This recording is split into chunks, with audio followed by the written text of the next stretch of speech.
الحمد لله وحده لا شريك له والصلاة والسلام على محمد لا نبي بعده ولا رسالة بعد رسالتي ولا نبوة بعد نبوتي ولا كتاب بعد كتابي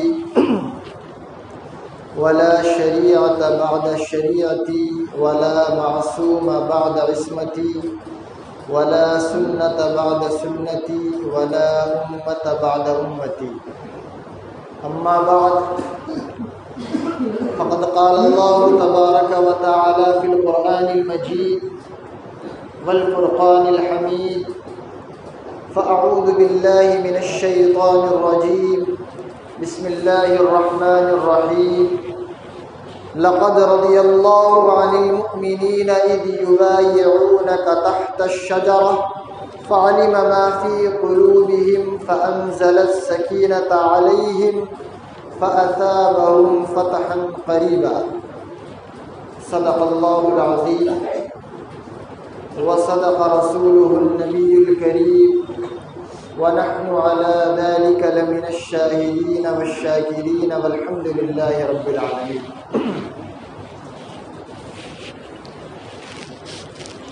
میرے محترم بزرگوں اور دوستوں، اللہ جل جلالہ و عم نوالہ نے اس حضرت انسان کی کامیابی اور ناکامی کا ایک مدار، ایک پیمانہ، ایک اسٹیٹس مقرر کیا ہے کہ اللہ قرآن کے اندر ان لوگوں کو کامیاب بتاتا ہے کہ یہ لوگ کامیاب ہیں، اور قرآن ہی کے اندر اللہ نے بتایا کہ یہ لوگ ناکامیاب ہیں۔ فمن زحزح عن النار وادخل الجنة فقد فاز۔ سیدھا سا سمپل سا ایک طریقہ اللہ نے بتایا کہ کامیاب تو وہ ہیں جو جہنم سے بچا کر جنت میں داخل کر دیے جائیں، اور ناکام وہ ہیں جن کے نصیب میں جہنم آئے۔ ایک عظیم رحمت اور برکتوں کا جو وقت چل رہا تھا، قربانی کا وقت،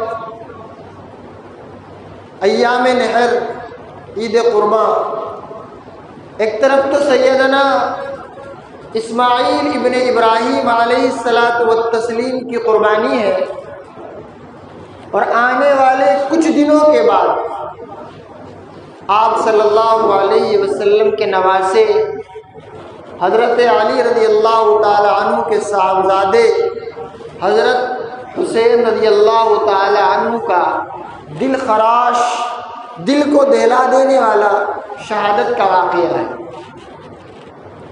ہمیں سیدنا اسماعیل ابن ابراہیم علیہ الصلاۃ والتسلیم کی قربانی بھی یاد ہے، اکثر بارہا سنتے ہیں بیانوں کے ذریعے اور دوسرے ذریعے سے، اور حضرت علی رضی اللہ تعالی عنہ کے صاحبزادے نواسہ رسول حضرت حسین رضی اللہ تعالی عنہ کی شہادت کی بھی قصے ہمیں معلوم ہے، لیکن ان دونوں واقعات کے درمیان میں ایک اور واقعہ ہے جو تاریخ اسلام کے اندر محفوظ ہے، جو 18 ذی قعدہ کو سیدنا عثمان ابن عفان رضی اللہ تعالی عنہ کی شہادت کے نام سے جانا جاتا ہے کہ آپ رضی اللہ تعالی عنہ کی شہادت، مظلومانہ شہادت 18 ذی قعدہ کو ہوئی۔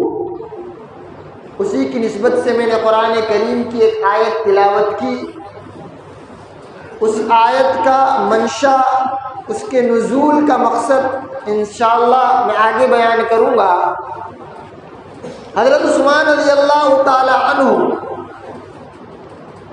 اللہ کے رسول صلی اللہ علیہ وسلم کے جانثار صحابہ ہیں، دوہرے داماد ہیں۔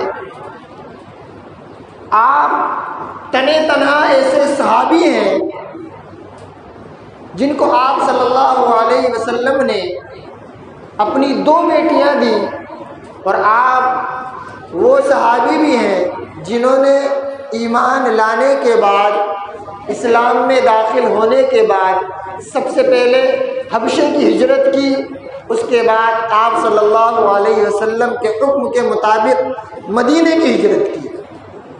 روایات کے اندر آتا ہے کہ حضرت عثمان رضی اللہ تعالی عنہ ان لوگوں میں ہیں جو سب سے پہلے ایمان لائے۔ ایمان لانے والوں میں سب سے پہلے حضرت خدیجۃ الکبریٰ رضی اللہ تعالی عنہا ہیں، اس کے بعد سیدنا ابوبکر صدیق رضی اللہ تعالی عنہ ہیں، پھر حضرت علی رضی اللہ تعالی عنہ ہیں، اس کے بعد حضرت زید ابن حارثہ رضی اللہ تعالی علیہ اجمعین ہیں۔ ان کے بعد آپ رضی اللہ تعالی عنہ کے ایمان لانے کا واقعہ ہے۔ آپ خود بیان فرماتے ہیں، روایتوں کے اندر مجھے جو تحقیق ملی، مجھے جو باتیں ملی، 2 واقعے ہیں حضرت عثمان رضی اللہ تعالی عنہ کے ایمان لانے کے۔ ایک تو وہ خود اپنی زبان سے فرماتے ہیں کہ آپ صلی اللہ علیہ وسلم میری خالہ اپنی پھوپھی عروہ ابن عبد المطلب رضی اللہ تعالی عنہ کی عیادت کے لیے آتے ہیں، میں آپ صلی اللہ علیہ وسلم کو دیکھ رہا ہوں، آپ مجھے دیکھتے ہیں، آپ صلی اللہ علیہ وسلم مجھ سے سوال کرتے ہیں کہ عثمان کیا دیکھ رہے ہو؟ اور عثمان رضی اللہ تعالیٰ عنہ وہ ہیں جو زمانہ جاہلیت میں بھی بتوں کی پوجا نہیں کرتے۔ آپ بڑے شرم والے ہیں، بڑے حیا والے ہیں، بڑے سادہ مزاج ہیں، اور اللہ نے دولت کی، مال کی آپ رضی اللہ تعالیٰ عنہ کو بہت فراوانی عطا فرمائی۔ تو آپ صلی اللہ علیہ وسلم حضرت عثمان غنی رضی اللہ تعالیٰ عنہ سے پوچھتے ہیں کہ عثمان کیا دیکھ رہے ہو؟ حضرت عثمان فرماتے ہیں کہ میں دیکھ رہا ہوں کہ آپ کو مشرکین مکہ، قریش کے سردار، جھوٹا، مکار، عیار کہتے ہیں، آپ کو نجومی بتاتے ہیں، آپ کو کائن کہتے ہیں، آپ کو کہتے ہیں کہ آپ جھوٹ بولتے ہیں، اور میں دیکھتا ہوں کہ آپ کا چہرہ اتنا روشن ہے، اتنا چمکدار ہے کہ ایسا شخص جھوٹا نہیں ہو سکتا۔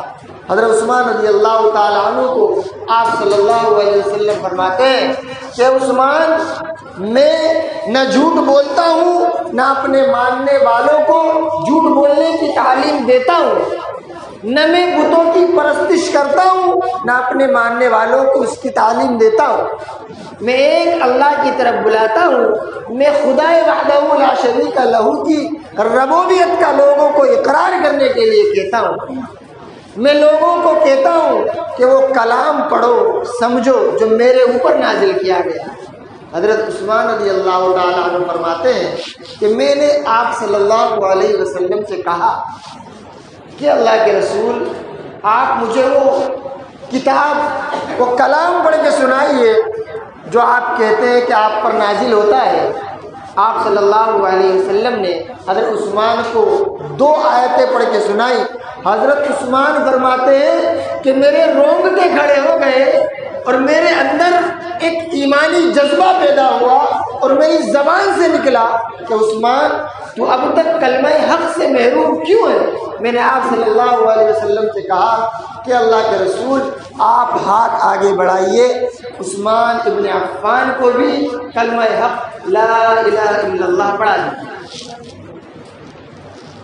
حضرت عثمان رضی اللہ تعالی عنہ کا یہ ایک واقعہ ہے۔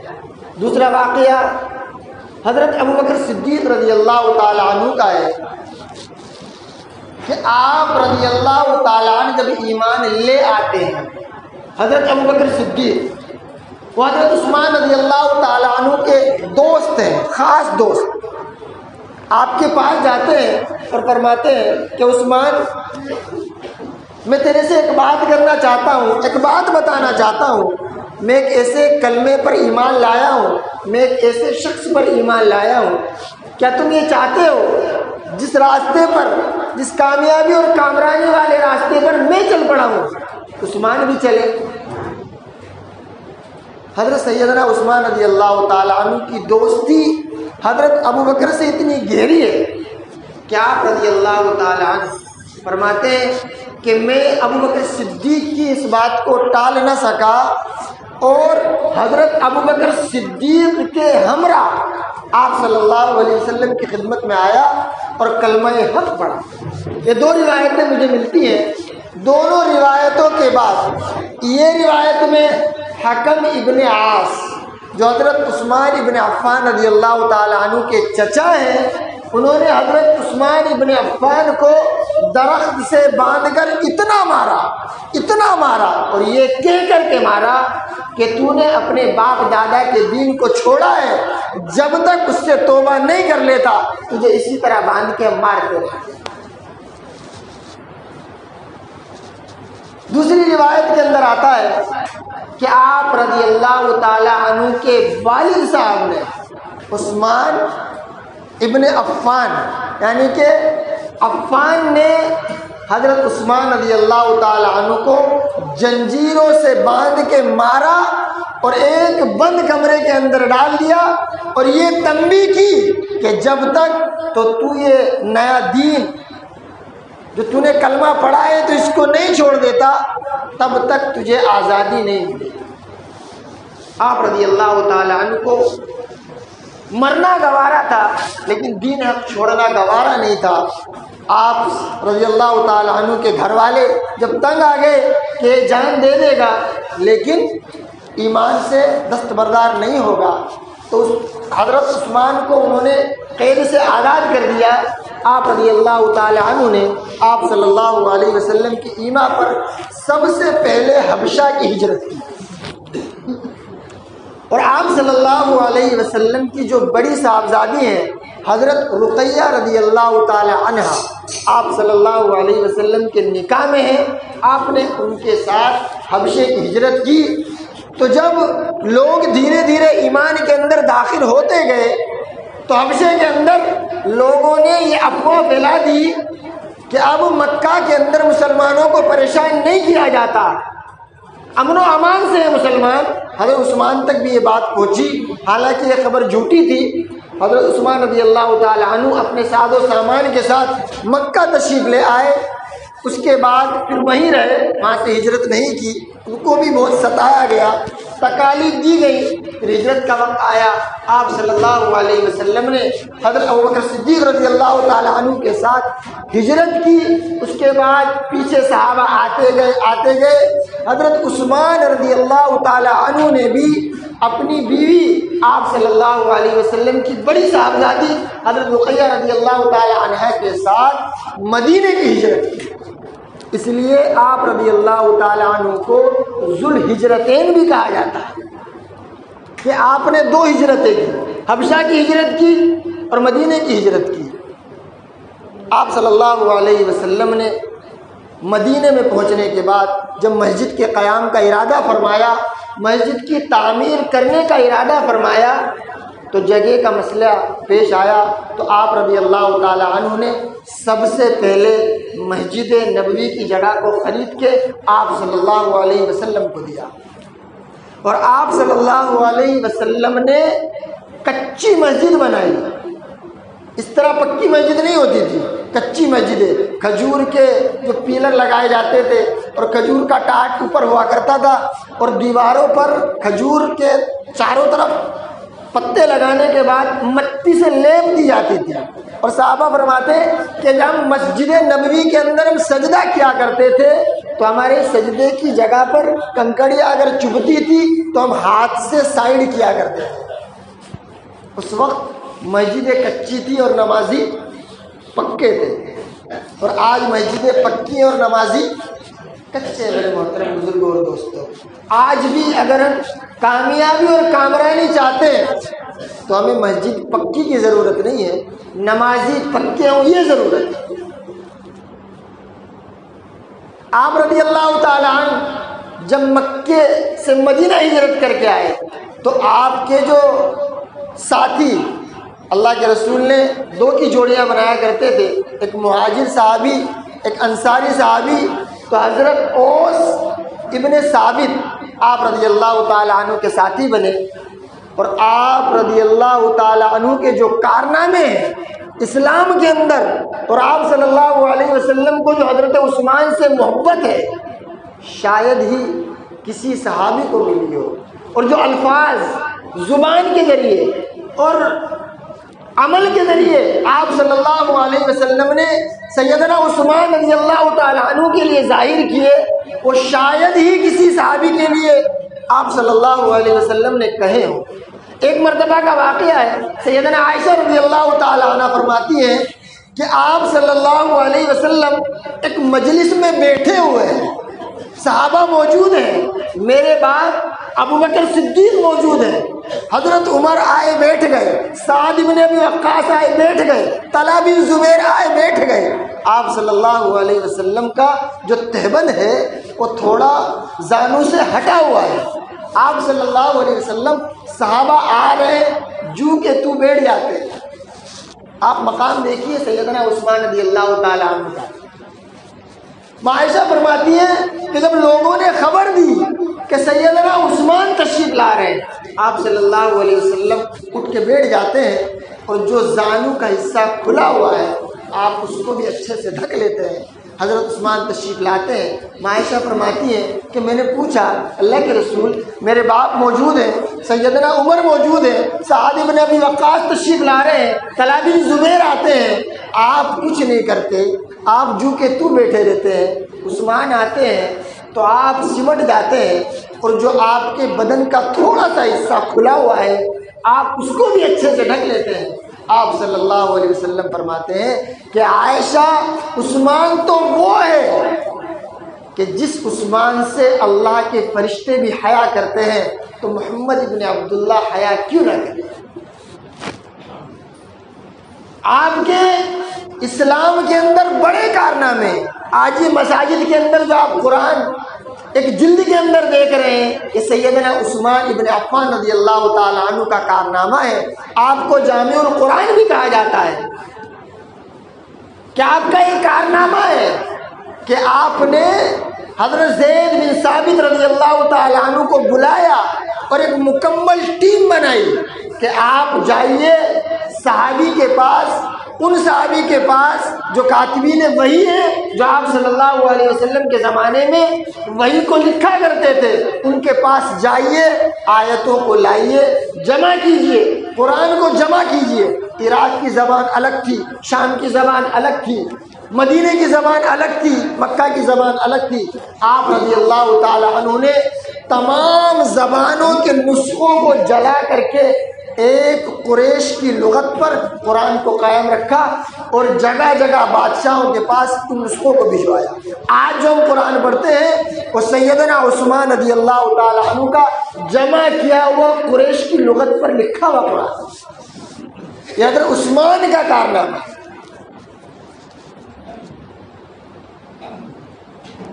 صلح حدیبیہ کے موقع پر آپ صلی اللہ علیہ وسلم تقریباً 1450 یا 1500 صحابہ کو لے کر کے عمرے کے لیے جاتے ہیں۔ قریش مکہ کو خبر لگتی ہے، جنگ کی تیاری شروع کر دیتے ہیں کہ شاید آپ صلی اللہ علیہ وسلم مکہ فتح کرنے کے ارادے سے آ رہے ہیں۔ آپ صلی اللہ علیہ وسلم نے غور کریں مقام حضرت عثمان رضی اللہ تعالیٰ عنہ کا کہ آپ صلی اللہ علیہ وسلم نے حضرت عثمان کو اپنا سفیر بنایا، اپنا ولی عہد مقرر کیا، اپنا قاصد بنایا، اور قریش مکہ کے پاس بات کرنے کے لیے بھیجا کہ آپ جائیے اور بات کیجئے، کہیے جنگ ہمارا مقصد نہیں ہے، میں محمد بن عبداللہ اپنے تمام صحابہ کے ساتھ صرف اور صرف مکے کے طواف کے لیے اور عمرے کے ارادے سے آیا۔ آپ جاتے ہیں، قریش مکہ سے بات کرتے ہیں، ادھر صحابہ کے اندر ایک تذبذب ہو جاتا ہے کہ کیا قسمت والا ہے عثمان، ہم سے پہلے کعبے کو دیکھے گا، کعبے کا طواف کرے گا۔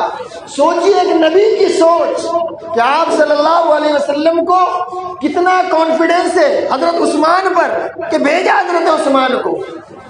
اور صحابہ سے کہتے ہیں کہ جو تم کہہ رہے ہو ایسا عثمان ہرگز نہیں کر سکتا۔ قریش کے سرداروں نے کہا حضرت عثمان سے کہ ہم کسی کو بھی نہ طواف کی اجازت دیں گے نہ عمرہ کرنے کی اجازت دیں گے، آپ چونکہ حدود مکہ میں آ چکے ہیں آپ کعبے کا طواف کر لیجئے۔ آپ رضی اللہ تعالیٰ عنہ فرماتے ہیں کہ جب میرے نبی محمد عربی صلی اللہ علیہ وسلم کعبے کا طواف نہیں کر سکتا تو عثمان ابن عفان بھی بنا طواف کیے جائے۔ آپ کو آنے میں تھوڑا وقت ہو جاتا ہے، قریش مکہ خبر اڑا دیتے ہیں کہ حضرت عثمان رضی اللہ تعالیٰ عنہ کو شہید کر دیا گیا۔ آپ صلی اللہ علیہ وسلم تک یہ خبر پہنچتی ہے۔ یہ جو میں نے آیت کریمہ تلاوت کی، لقد رضی اللہ عن المؤمنین اذ یبایعونک تحت الشجرہ، آپ صلی اللہ علیہ وسلم کا مزاج عموماً اکثر غصے والا نہیں ہوتا تھا، آپ نرم طبیعت کے تھے، ہمیشہ مسکراتے رہتے تھے۔ لیکن جب عثمان ابن عفان کی شہادت کی جھوٹی خبر آپ صلی اللہ علیہ وسلم تک پہنچتی ہے تو آپ صلی اللہ علیہ وسلم تمام صحابہ کو جمع کر کے ایک بیری کے درخت کے نیچے موت پر تمام صحابہ سے بیعت لیتے ہیں کہ موت پر میرے ہاتھ پر بیعت کرو کہ عثمان کی شہادت کا بدلہ لیں گے۔ سوچیں میرے محترم بزرگوں اور دوستو، آج ہمارے اندر وہ جذبہ ہے کہ ہم سے اگر کوئی بیعت لے لے، اگر ہم سے کوئی ہماری موت کی اگر تشکیل کرے تو شاید ہم بخار پہ تیار ہو جائیں، ہے کہ نہیں؟ ہو جائیں گے کہ نہیں؟ ارے ہم بخار تو چھوڑو، اپنے 6 فٹ کے بدن کے اندر مکمل دین داخل کرنے کے لیے تیار نہیں۔ اس کے نتائج کیا ہونے والے ہیں یہ آج نہیں کل نہیں، اس پیڑھی سے پوچھنا مرنے کے بعد جس کو آپ مرتے وقت 8 اور 10 سال کا چھوڑ کے جائیں گے۔ یہ بات میری نوٹ کر لینا، قیامت میں میری اور آپ کی ملاقات ضرور ہوگی بھی ضرور ہوگی۔ ہمیں بڑے بڑے اسٹارز کی، کرکٹرز کی تاریخ معلوم ہے، لیکن اگر نہیں معلوم ہے تو اسلام نہیں معلوم ہے، اسلام کی تاریخ نہیں معلوم ہے۔ تو جب ہمیں معلوم نہیں ہے تو ہمارے بچوں کو کہاں سے معلوم ہے؟ میں ابھی کا تازہ اپنی زندگی کا گزرا واقعہ بتاتا ہوں۔ میں جس جگہ وسئی میں رہتا ہوں مسجد تو ہے، لیکن مسجد میں لاؤڈ اسپیکر میں آذان الاؤڈ نہیں۔ ابھی میری بچی بیمار تھی، اس کو ڈینگو ہو گیا تھا، میں نے جس جگہ اس کو ایڈمٹ کیا الحمدللہ وہاں 5 وقت کی آذان کی آواز آتی ہے۔ میری بچی مجھ سے سوال کرتی ہے کہ ابو یہ کیا بج رہا ہے، ابو یہ کیا بج رہا ہے؟ سوچیں آپ، میرا دماغ ایک دم آج تک سوچتا ہوں کہ ہم اپنے بچوں کے بہترین رہنما ہیں، بہترین، کہ 5 سال کی بچی سوال کرتی ہے کہ ابو یہ کیا بجتا ہے، تو ہم آنے والی اپنی نسلوں کو جو تعلیم دیں گے، جو ان کے دل و دماغ کے اندر پیوست کر کے جائیں گے، میرے محترم بزرگوں اور دوستوں، مرنے کے بعد ہمارے بعد وہ اپنی آنے والی نسلوں کو سکھائیں گے۔ تو ضرورت اس بات کی ہے کہ ہم اپنی تاریخ کو اپنے گھروں کے اندر اپنے بچوں کو، اپنے نونہال بچوں کو بتائیں کہ اس ملک کے اندر جتنا ہمارے ساتھیوں کا حصہ لگا ہے اس سے زیادہ ہماری قربانی ہے۔ ہم بتائیں، یہ واٹس ایپ، فیس بک، یہ ساری چیزیں غلط ہیں، ان کو علماء کی کتابیں بتائیں ہندوستان کے اندر ہمارا کتنا حصہ ہے۔ آج ہمیں یہاں سے ملک بدل کرنے کی کوشش کی جا رہی ہے۔ کیوں میرے محترم بزرگوں اور دوستوں؟ اس لیے کہ ہمیں تاریخ معلوم نہیں۔ کتنے ایسے ہوں گے جن کے کلمے درست نہیں ہیں، کتنے ایسے ہوں گے میرے محترم بزرگوں اور دوستوں جن کو یہ معلوم نہیں ہے کہ ہمارے نبی حضرت محمد صلی اللہ علیہ وسلم کے باپ اور دادا کا نام کیا تھا۔ اسی لیے آج ہم سے ہمارے باپ دادا کے ثبوت مانگے جا رہے ہیں۔ اللہ کے رسول نے یوں ہی نہیں کہا کہ اپنی نسبتوں کو یاد رکھو، اپنے آبا و اجداد کو یاد رکھو۔ حضرت عمر رضی اللہ تعالیٰ عنہ انسان نہیں، گھوڑوں کے نسب یاد رہتے تھے ان کو کہ یہ کس نسب کا گھوڑا ہے۔ آج ہمیں ہمارے دادا کا نام یاد نہیں ہوگا، اپنے پردادا کا نام یاد نہیں ہوگا۔ تو ہم بتائیں اپنے گھروں کے اندر میرے محترم بزرگوں اور دوستوں کہ اسلام کی تاریخ کیا ہے، اسلام کیا ہے، اسلام کیا سکھاتا ہے۔ ہم نے اغیار پر اسلام کو پیش کیا ہی نہیں، ہم نے بتایا ہی نہیں کہ اسلام کیسا مذہب ہے۔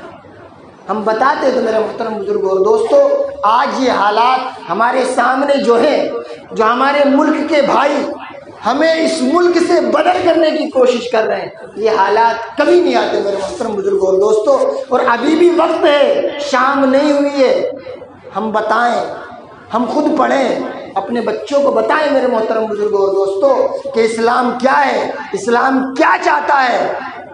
اسلام نے تو میرے محترم بزرگوں اور دوستوں یہاں تک کہا ہے کہ اگر تم سالن پکاؤ تو ڈھک کے پکاؤ کہ تمہاری ہانڈی کی خوشبو سے تمہارا پڑوسی تکلیف میں نہ آئے۔ کیسے کہہ دیتے ہو کہ اسلام آتنکواد سکھاتا ہے؟ کون سا ریزن ہے بھائی؟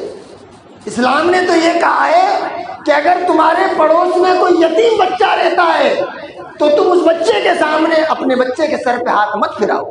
اسلام تو یہ تعلیم دیتا ہے۔ تمہارے گھر کے اندر اگر کوئی بیوہ ہے، کوئی بہو بیوہ ہے، تو اسلام تو اس بات کی تعلیم دیتا ہے کہ تم اپنی بیوی کے سامنے دو پیار کی باتیں اس بیوہ کے سامنے نہ کرو۔ اسلام کیسے آتنکواد ہو سکتا ہے؟ ضرورت اس بات کی ہے کہ ہم سکھائیں، بتائیں کہ اسلام کیا ہے۔ دعا کریں اللہ مجھے بھی اور آپ کو بھی صحیح اسلام سمجھنے کی توفیق عطا فرمائے، اور اسلام ہماری زندگیوں میں بھی 100% آئے، ایسی جو ہے کوششیں کریں۔ ایک اعلان ہے، یہ سانگلی اور ستارہ کے اندر جو فلڈ ہوا ہے، باڑھ آئی ہے، اس کے لیے کچھ لوگ آئے ہوئے ہیں۔ آپ جہاں تک اللہ نے آپ کو وسعت دی ہے، استعداد دی ہے، اس اعتبار سے آپ مدد کریں، تعاون کریں۔ اللہ ہم سب کو بہترین جزا دینے والا ہے، اور دعا بھی کریں امت کے لیے، خصوصی ان لوگوں کے لیے جو ہمارے بوڑھے ہیں اور بیمار ہیں۔ اور ایک عمل جو ہمارے بزرگ کیا کرتے تھے، حضرت علی رضی اللہ تعالیٰ عنہ کے بارے میں آتا ہے کہ آپ اپنے گھر کے چھوٹے بچوں کو، جو معصوم بچے ہیں، چھوٹے چھوٹے جن سے ابھی گناہ نہیں ہوئے ہیں، ان کو لے کر کے بیٹھیں اور دعا آپ کریں، ان سے آمین کہلوائیں۔ ہر گھر کے اندر اس بات کا معمول کریں۔ یہ حضرت علی کا معمول تھا کہ آپ گھر کے چھوٹے چھوٹے بچوں کو، علی اصغر، علی اکبر کو لے کر کے بیٹھتے تھے اور آپ دعا کراتے تھے، ان سے آمین کہتے تھے۔ اللہ حالات کو بدلنے والا ہے، اللہ ہی ہر چیز پر قادر ہے، اس بات کو دماغ میں بٹھا لو۔ کسی کے کرنے سے کچھ نہیں ہوتا، کرنے والی ذات صرف اور صرف اللہ کی ہے۔ حکومتیں آئیں گی، حکومتیں جائیں گی، ہم نے فرعون کو بھی دیکھا ہے، ہم نے شداد کو بھی دیکھا ہے، ہم نے حامان کو بھی دیکھا ہے، ہم نے قارون کو بھی دیکھا ہے۔ اللہ نے سب کو نیست و نابود کیا ہے۔ اگر بلند کوئی ذات اور بالا کوئی ذات ہے تو